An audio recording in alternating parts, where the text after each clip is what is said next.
আজকের এই আয়োজনে সবাইকে স্বাগত। আচ্ছা, গণিতকে কি কখনো একটু ভয়ের জিনিস মনে হয়? আজ কিন্তু সেই ভয় একদম কেটে যাবে। কারণ আজ আমরা সংখ্যা জগতের দারুণ কিছু রহস্য উন্মোচন করতে যাচ্ছি।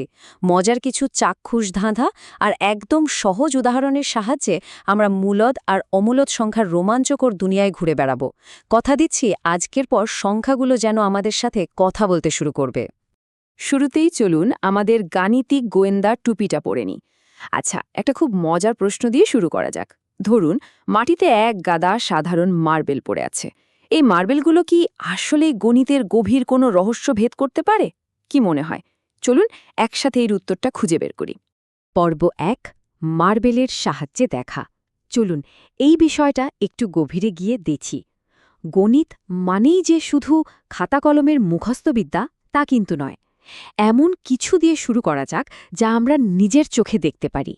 যেমন ধরুন, মাটিতে ৯টি মার্বেল সাজিয়ে রাখা হলো। যদি আমরা সমান দূরত্ব রেখে ৩টি সারিতে ৩টি করে মার্বেল রাখি, তাহলে ঠিক কি দেখতে পাব?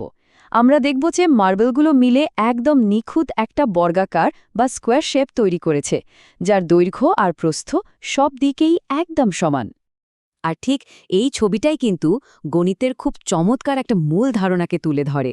একটা বর্গ সংখ্যা বা স্কোয়ার নাম্বার আসলে আর কিছুই না, এটা স্রেফ সংখ্যা দিয়ে তৈরি একটা জ্যামিতিক আকৃতি। ৩কে ৩ দিয়ে গুণ করলে আমরা পাই ৯। এখানে ৯ হলো আমাদের বর্গ। আর এই ৯টা মার্বেলের বর্গের যে কোনো একপাশে ঠিক যে কয়টা মার্বেল থাকে, মানে ৩, সেটাই হলো এই গুণফলের মূল। আর একেই আমরা বলি বর্গমূল। পর্ব ২, পূর্ণ বর্গ সংখ্যা চেনা। বর্গ কি জিনিস সেটা তো আমরা খুব সহজেই বুঝে গেলাম।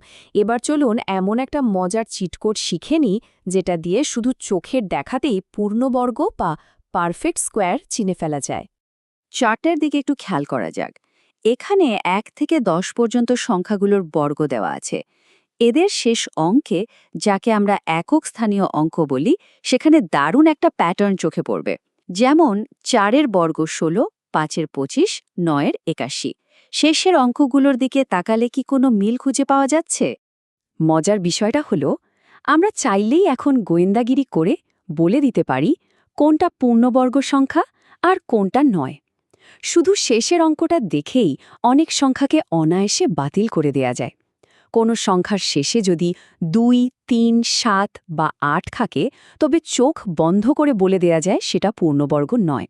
আবার কোনো সংখ্যার শেষে যদি বিজোড় সংখ্যক শূন্য থাকে, যেমন ১০ বা ১০০০, তাহলেও সেটা কখনোই পূর্ণবর্গ সংখ্যা হতে পারে না। পর্ব ৩, মৌলিক উৎপাদকের ধাঁধা। ছোট সংখ্যাগুলোর বর্গমূল তো নামটা পড়েই চট করে বলে দেওয়া যায়, কিন্তু বড় সংখ্যাগুলোর কি হবে? সেগুলো বের করার জন্য চলুন আমাদের প্রথম জাদুকরি হাতিয়ারটা ব্যবহার করতে শিখি। এই পদ্ধতিটা দেখতে কঠিন মনে হলেও আসলে এটা খুব সহজ একটা ৩ ধাপের রেসিপি। প্রথমে সংখ্যাটাকে ভেঙে মৌলিক উৎপাদক বের করতে হবে। এরপর একই রকম সংখ্যাগুলোকে সেরা বন্ধুর মতো জোড়ায় জোড়ায় মেলাতে হবে। তারপর আর কি, প্রতি জোড়া থেকে ঠিক একটা করে সংখ্যা নিয়ে একসাথে গুণ করে দিলেই ম্যাজিকের মতো বর্গমূল বেরিয়ে আসবে। উদাহরণটা একটু খেয়াল করা যাক। ১৬ সংখ্যাটা কিভাবে ভেঙে গিয়ে তার বর্গমূল ৪কে প্রকাশ করছে। ১৬কে ভাঙলে আমরা পাই ৪টা ২-এর গুণফল। এবার এদের জোড়া বাঁধলে ২টা সুন্দর জোড়া তৈরি হয়, আর নিয়ম অনুযায়ী প্রতি জোড়া থেকে একটা করে ২ নিলে তাদের গুণফল দাঁড়ায় ৪। কত সুন্দর আর গোছানো একটা ব্যাপার, তাই না? পর্ব ৪, ভাগের সাহায্যে বর্গমূল। কিন্তু একবার ভাবুন তো, যদি এমন কোনো বিশাল সংখ্যা চলে আসে যাকে উৎপাদকে ভেঙে জোড়া মেলাতে সারা দিন পার হয়ে যাবে, তখন এই ধাঁধার সমাধান কিভাবে হবে? ঠিক এখানেই আমাদের দ্বিতীয় শক্তিশালী হাতিয়ারটা দারুণ কাজে আসে, আর সেটা হলো ভাগের সাহায্যে বর্গমূল নির্ণয় পদ্ধতি। এই পদ্ধতিতে আমরা একটা বিশাল ধাঁধাকে ছোট ছোট অংশে ভাগ করে ধাপে ধাপে সমাধান করে ফেলতে পারি।